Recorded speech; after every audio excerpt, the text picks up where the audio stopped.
O Brasil vive um problema complicado. As contas não fecham e, ainda assim, a qualidade dos gastos é muito ruim. Como desarmar essa situação? Vamos conversar a respeito disso com a economista Cecília Machado, que, além de doutora em economia pela Universidade de Colômbia, professora, é conselheira acadêmica do Livres. Eu sou Mano Ferreira e esse é o Livres Entrevista.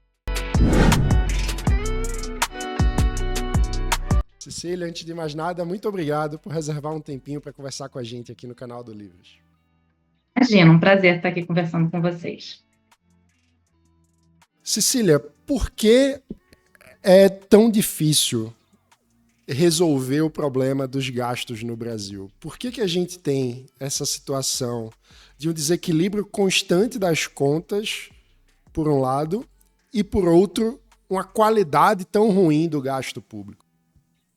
Mano, essa é uma ótima pergunta, né? Por que a gente não consegue endereçar de uma forma satisfatória a questão fiscal e os gastos públicos, né?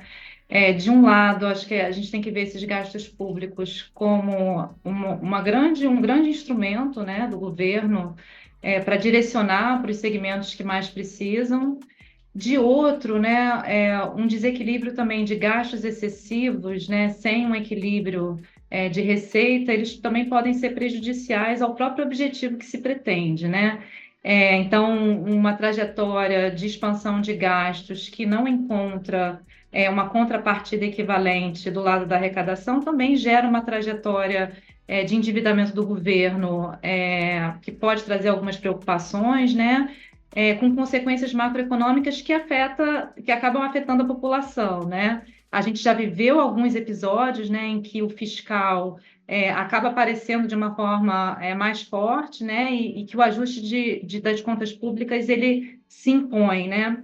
Um exemplo que a gente viu recente foi quando o governo se viu na necessidade de aprovar algum limite para a expansão dos gastos públicos, que resultou, né, no já conhecido regra do teto dos gastos, né? E ali foi uma tentativa bastante importante de limitar o crescimento expressivo dos gastos, né? A ideia ali, né, no teto dos gastos era que, uma vez limitando o crescimento dos gastos, ia se criar uma necessidade de reavaliar os gastos existentes, né? Dado que existem diversas demandas sociais que são latentes ou demandas que não são completamente atendidas, isso levaria a gente a reavaliar uma parte dos gastos. Não foi o que aconteceu, né? A gente, né, logo depois da pandemia, apesar do teto da regra permitir, né, expansões de gastos por conta de eventos extraordinários e necessários, a gente viu que era possível, na verdade, burlar sequencialmente a regra do teto dos gastos, e de forma que até a própria credibilidade ela ficou um pouco comprometida, né? O governo se viu na necessidade, o novo governo, de implementar uma nova regra fiscal. E aí, novamente, a gente está vendo uma regra fiscal que é um pouco mais, eu diria até um pouco mais atenta à questão da disciplina fiscal, mas volta, né, a um diagnóstico que, a meu ver, que é parcial, né, para resolver o problema fiscal, de que para qualquer despesa que se queira fazer é possível arrumar uma arrecadação, né? Então, esse novo arcabouço, ele reconhece que a gente precisa ter um equilíbrio de contas públicas, mas o faz de uma forma distinta, que é correr atrás desse lado da arrecadação, né? E é nesse sentido que a gente agora, né, inclusive no primeiro ano que o novo arcabouço fiscal está em vigor, a gente já está enfrentando dificuldades, né? Dificuldades de que ajustes pelo lado da receita são sempre não só apenas difíceis do ponto de vista político, né?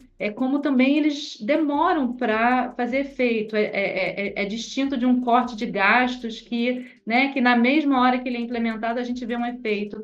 Ajustes pelo lado da arrecadação, em geral, é difícil a gente prever porque todo mundo é racional, os agentes econômicos eles são racionais, né? Quando o governo impõe um imposto maior num determinado segmento da sociedade, num determinado setor produtivo, isso muda ali a forma como as pessoas vão reformular seus planos de ação, né? Então, esses ajustes pelo lado da arrecadação, eles não só são impopulares, como eles são de impactos muito, muito defasados. Ou seja, não é tão simples o governo quer arrecadar mais, consegue arrecadar, as pessoas se adaptam, né? Eu acho que eu queria explorar um ponto que eu acho importante no debate, que quando a gente fala em controle de gastos, muitas vezes algumas pessoas olham para isso e falam, acham que os liberais simplesmente estão preocupados com dinheiro. Por que controlar gastos é importante do ponto de vista social? Então, eu acho que tem dois tipos de controle de gastos, né? O primeiro é a gente pensar assim nesse montante de recursos, né? E como eu mencionei, né, um desequilíbrio fiscal ele gera desequilíbrios em várias variáveis macroeconômicas, né? Então tem implicações para a nossa taxa de juros, tem implicação para a inflação. Então, controlar as contas públicas é, de certa forma, garantir um ambiente macroeconômico estável, em que tem poucas incertezas, né, no sentido de mudanças de regra o tempo todo, para, né, a questão do novo arcabouço fiscal, eu acho que ele tem um componente ali de incerteza que a gente não sabe muito bem qual é a regra do jogo, qual vai ser o próximo setor que vai ser impactado nesse esforço de arrecadação. Então, tem do ponto de vista, né, o controle dos gastos impactando variáveis macro, e eu acho que tem um outro ponto, mano, de controle dos gastos pensando como você falou ali no início da nossa conversa, um controle com relação à qualidade dos gastos, né? E um controle de saber quais são as políticas públicas que estão entregando o que elas prometem, elas estão entregando de forma efetiva, elas estão entregando ao menor custo possível, né? Então, esse controle dos gastos, eu acho que ele envolve uma dimensão qualitativa e uma dimensão quantitativa, né? Muito bom. Em outras palavras, a gente tem que saber se estamos colocando o pobre no orçamento de verdade, né? Como foi a promessa de governo. E, na sua avaliação, qual é o panorama hoje? Até que ponto o pobre está incluído no orçamento e o que a gente precisa fazer para que o pobre esteja mais incluído no orçamento? Eu acho que um ponto muito importante de ressaltar são o orçamento dedicado às assistências sociais. O salto que a gente viu no montante, né, no quantitativo, é uma coisa nunca antes vista, assim, em termos de percentual do PIB. Então, os programas de assistência à família, em particular, ele alcançou um pedaço do orçamento que a gente não tinha, né, na década passada. E isso é um ponto bastante relevante, mas, ao mesmo tempo, a gente tem uma expansão do orçamento dedicado às assistências sociais de uma forma que talvez não seja tão efetiva quanto aquele Bolsa Família lá de 2005, né? Se a gente lembrar aquele Bolsa Família de 2005, ele era um Bolsa Família que usava o cadastro único para focar em realmente quem precisa, né? Ao longo do tempo, o cadastro único ele foi ganhando mais relevância como um cadastro importante para todos os programas sociais, mas a gente tem visto, por exemplo, agora problemas no próprio cadastro único, né? Questões com relação à composição familiar que respondem aos incentivos, né, dos próprios benefícios que são concedidos através do cadastro único e que tem a ver com o desenho do programa, né? A partir do momento em que a gente instituiu lá aquela transferência mínima de R$ 600, é aquilo, né? Gera incentivos à forma como as pessoas reportam, né? As famílias, os indivíduos, eles respondem aos incentivos, respondem ao desenho do programa, e acaba que a gente tem um orçamento muito grande que talvez não esteja tão bem direcionado, né? E aí, só Então a para gente tem uma tentar discussão. ajudar a ilustrar, surgiram muitas famílias uniparentais, né? Aquela família de uma pessoa só, que na verdade, antes a pessoa estava num núcleo familiar com outras pessoas e, respondendo ao incentivo da política, passa a declarar que ele sozinho é a família, né? Exato. Então, nesse ponto mesmo, né, mano, se a gente for pensar, né, o mínimo garante uma transferência maior, né? Mas aí a pergunta que eu coloco é para que o Bolsa Família quer fazer? Ele quer eliminar a situação de pobreza, e pobreza é uma medida que tem que ser pensada em termos per capita. né? A partir do momento em que você cria um incentivo em que uma pessoa, né, recebe mais do que uma mãe com uma criança, isso é uma política que talvez não esteja atendendo a esse critério de tratar a pobreza de uma forma é, mais equilibrada no sentido de considerar a mesma pobreza em termos per capita, né? E de forma semelhante também, né, tem uma outra dimensão que aí eu acho que a gente não fala só do programa Bolsa Família, mas a gente fala dos diversos programas sociais, né, como o BPC, né, a gente também, né, nessa expansão de programas, a gente tem dado pesos diferentes a diferentes pobrezas, né? A gente, pelo desenho da política pública, a transferência acaba sendo maior para um idoso pobre do que para uma criança pobre, né? E eu acho que é nesse sentido que os programas eles expandiram muito, né? A gente tem um orçamento maior, mas a meu ver a gente pode fazer muito mais com esse mesmo orçamento, né? Falar aqui do desenho do programa e da qualidade desse gasto. Esse dado que a gente gasta muito mais com o idoso pobre do que com a criança pobre, tem outras dimensões de consequência, né? Porque o retorno do investimento num gasto feito com a criança é muito maior para a sociedade do que é feito com o idoso, né? Certeza, e em várias dimensões, né, mano? Um gasto que é feito com a criança é um gasto que capacita essa criança para ter melhores resultados de saúde, melhores resultados educacionais, tá inserido no mercado de trabalho, ter uma vida produtiva, né, ao longo da vida. Então, é um gasto que tem um retorno muito grande por muito tempo, né? E nesse sentido, a gente tem que pensar, não que, enfim, que a gente priorize um grupo em detrimento do outro, mas esses retornos eles também são importantes, com impactos não só sobre a vida produtiva, mas também impactos sobre as contas públicas, né, no longo prazo. Uma população que é mais produtiva, que consegue se inserir, também é uma população que depende menos das assistências do governo no longo prazo. Então, essas políticas elas são positivas para a sociedade, também são positivas para o governo e para as contas públicas.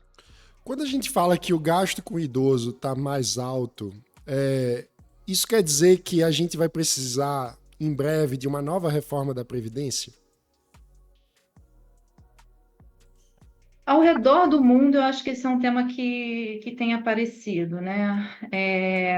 A gente fez uma reforma da Previdência recentemente, né? Viu impactos importantes nas contas públicas por conta dessa primeira reforma, mas a gente ainda tem um caminho a seguir, né? E você colocou bem, talvez a gente tenha que discutir novamente uma nova reforma da Previdência. Eu diria que por dois motivos, né? Um que me parece um elo comum do Brasil com outros países do mundo, que é a questão demográfica, né? A gente tem tido, né, no pós-pandemia, até quedas nas taxas de fecundidade, que não é um fenômeno só, enfim, de países mais ricos ou mais pobres, é um fenômeno, de certa forma, que a gente tem visto ao redor do mundo. E no caso brasileiro, particularmente, a gente não só tem essa mudança, né, no perfil demográfico da população, como a gente tem benefícios previdenciários que estão atrelados ao salário mínimo, né? E a gente voltou agora recentemente a uma regra de reajuste de salário mínimo com ganhos reais, que é, novamente, aqui uma política que devia estar voltada para o mercado de trabalho, é uma política de salário mínimo, mas ela indexa tudo na nossa economia, inclusive os benefícios previdenciários. Na tua visão, qual é o principal, o foco, qual deveria ser o foco do esforço de um ajuste no curto prazo? Por exemplo, acabar com esse gatilho do aumento automático do salário mínimo? É discutir uma nova reforma da Previdência? O que deveria ser a ordem de prioridades nessa conversa? Eu acho que o ajuste do salário mínimo é uma questão que a gente tem que repensar acho que até além da Previdência, né? O que a gente quer com a política de salário mínimo no Brasil? Ela é uma forma de garantir uma condição mínima de subsistência do trabalhador, é uma política que tem que estar atrelada ao mercado de trabalho. Se sim, tem várias outras políticas também relacionadas ao mercado de trabalho, como, por exemplo, o abono salarial. Então, acho que pensar assim, cada instrumento para que ele serve, né? O salário mínimo, né, no caso do BPC, ele é o valor da transferência. Por que a gente transfere para o idoso pobre um salário mínimo e não transfere para uma criança pobre um salário mínimo, né? Então, acho que a gente vai ter que repensar, assim, em termos de prioridade, o que a gente quer com essa política do salário mínimo? A gente quer garantir salário de aposentadoria, a gente quer garantir um retorno mínimo no mercado de trabalho, porque ele vai ter implicações diversas, né? Mas voltando aqui à Previdência, então acho que ele vai ser um parâmetro importante. Mas eu acho que a gente vai ter que voltar a rediscutir a Previdência. Eu vou puxar aqui um tema que eu fui bastante vocal na época da reforma, que é também essa idade diferencial de aposentadoria entre homens e mulheres. Eu tenho muita dificuldade de entender por que a gente tem uma idade diferente para homens e mulheres no Brasil. Não passou na primeira vez, né, nessa última reforma da Previdência, mas eu acho que é um caminho importante para a gente seguir. Me parece que a gente chama desse. Talvez fosse a primeira coisa que a gente pudesse atacar mais rapidamente. Isso é muito interessante porque fala de uma desigualdade na regulação do trabalho que afeta a dinâmica da igualdade, da desigualdade de gênero no Brasil, né? E que fica ao largo do debate, né? Exato. Eu costumo falar que, né, tem certas políticas públicas que elas são super bem intencionadas. Esse é um exemplo de uma política pública que é muito bem intencionada, que é, né, vamos fazer uma idade de aposentadoria para as mulheres, porque diferente, né, uma idade de aposentadoria mais baixa, porque elas fazem muito dos trabalhos invisíveis, né? Então elas merecem se aposentar mais cedo, que é uma política bem intencionada. O objetivo dela é tentar combater alguma desigualdade de gênero, que eu diria que talvez o objetivo dela é remediar uma desigualdade de gênero que já aconteceu. E ao fazê-lo, ela reforça ainda mais essa desigualdade de gênero, né? Porque se as mulheres e a família como um todo percebem que a idade de aposentadoria da mulher é mais baixa, existe menos incentivo para investir também na promoção, nas carreiras, né, das mulheres. Então, são esses tipos de distorções que eu acho que seriam os primeiros pontos que eu buscaria, né? Distorções bastante óbvias que deveriam ser endereçadas na reforma. Muito bom. Agora, Cecília, a gente falou sobre como os gastos sociais precisam ter em mente, especialmente nas crianças, a ideia de ampliação da capacidade da criança no futuro parar de depender de assistência do governo. No fundo, a gente está falando de criação de autonomia de trabalho e de aumento de produtividade do trabalho, né? Na tua visão, o que é a agenda que a gente precisa colocar em discussão a respeito desse tema para aumentar a produtividade do trabalho no Brasil? Eu acho que a gente tem que começar a falar mais profundamente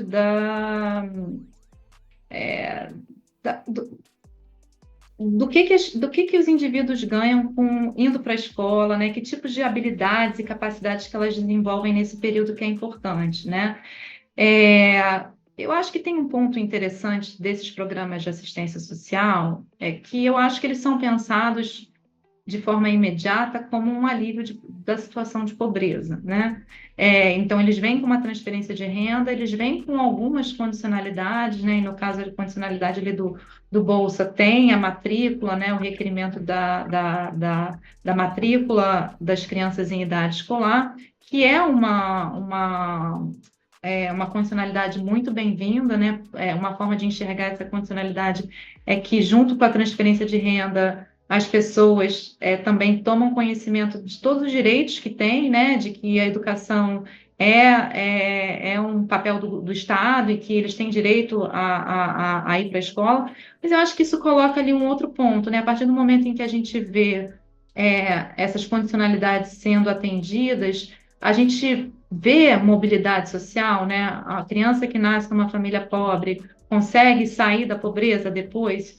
Isso não tem a ver só com a transferência de renda e com a situação de pobreza, mas tem a ver com essa mobilidade social, o que que é aquele investimento ou aquele recurso foi capaz de gerar em termos de acumulação de capital humano, de melhoria de indicadores de saúde e assim por diante.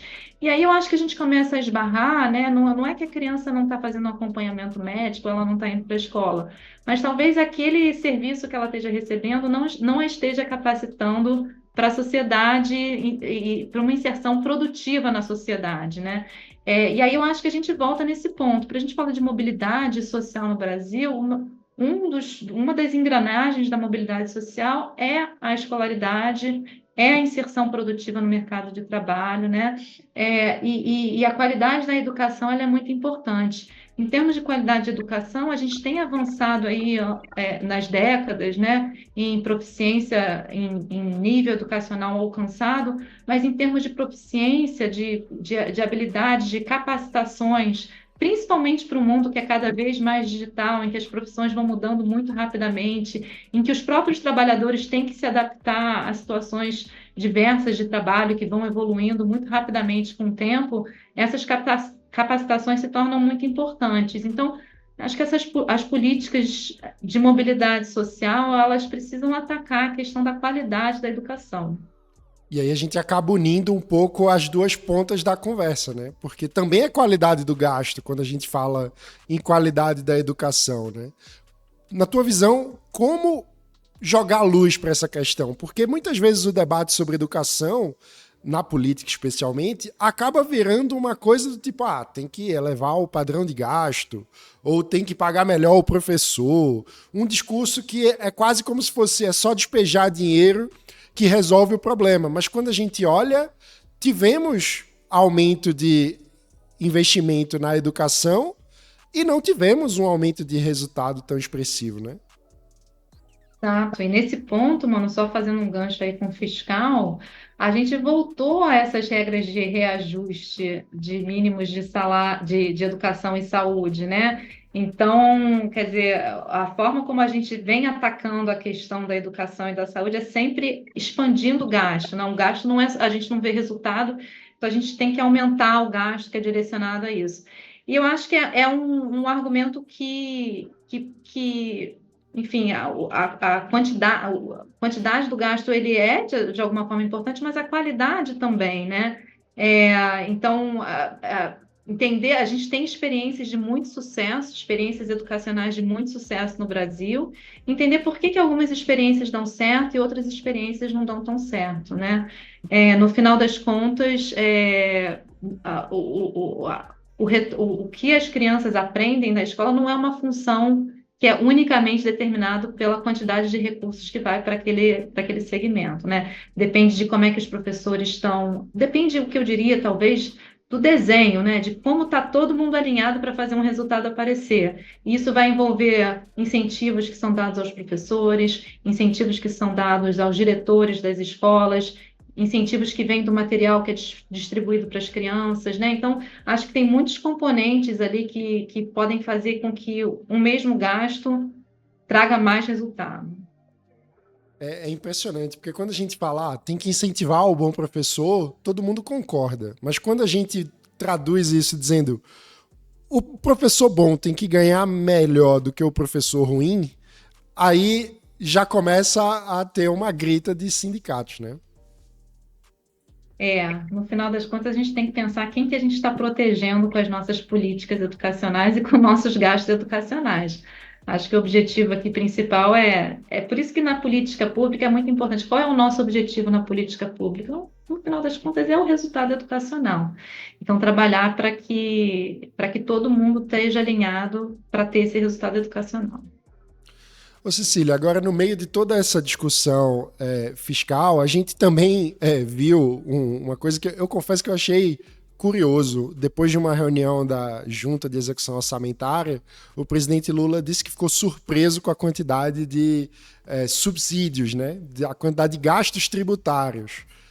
Mas veio a Olimpíada e a gente, por exemplo, acabou emitindo uma medida provisória criando mais um subsídio, mais um gasto tributário. Renovamos o gasto tributário da indústria automotiva, renovamos o PERSE. Qual a tua visão a respeito disso? Minha visão é que as políticas públicas no Brasil precisam ser avaliadas antes de serem renovadas. O que a gente, um outro exemplo, assim, é só acrescentando um que me chama muito a atenção, é a questão da desoneração da folha de pagamentos, né? Que era uma política que era temporária e é um temporário que tem virado permanente e até hoje, né, a gente vê uma dificuldade enorme da gente discutir essa política. Ela é uma política que está super direcionada para setores específicos, tem um custo fiscal elevado e tem muita evidência de eficácia, né? Eu acho que seria muito positivo se a cada renovação, a cada ciclo de renovação de políticas, alguém pudesse falar a avaliação de política, né? E a gente tem órgãos de governo que fazem isso, né? Uma avaliação de políticas, né? Sempre quando eu olho a desoneração da folha, vem esse argumento, né? Em qualquer requerimento de renovação da desoneração, é que são os setores que mais empregam, né? Não tem assim, eles passaram a empregar mais, ou, né? Ou teve um efeito muito grande no mercado de trabalho, não existe essa avaliação. Então, eu acho que a gente tem uma dificuldade grande de reavaliar os nossos gastos e voltar, né? Acho que uma política pública ela tem que ter um objetivo e uma mensuração se esse objetivo foi atendido ou não. Isso é o que eu acho que falta para a gente. As políticas elas são colocadas sem muito objetivo. Aí está o exemplo do PERSE, né? O PERSE é um exemplo, né, para ajudar o setor de eventos por causa dos impactos da pandemia. E a pandemia já acabou. Esse é o objetivo do programa, é o objetivo. E é difícil a gente, né, não só o objetivo, como qual é o efeito disso. Acho que são esses dois elementos que estão faltando. A gente renova a política pública sem falar desses dois pontos. Muito bom. Vamos seguir tentando trazer luz a essas questões. Cecília, muito obrigado por essa entrevista. Agradeço, mano. Um prazer participar. Muito bom. Se você também gostou da conversa, não se esqueça de deixar o seu like no vídeo, se inscrever no canal, ativar o sininho para receber as atualizações e se tornar um associado Livros para apoiar o nosso trabalho em eusolivros.org/participe. Até a próxima.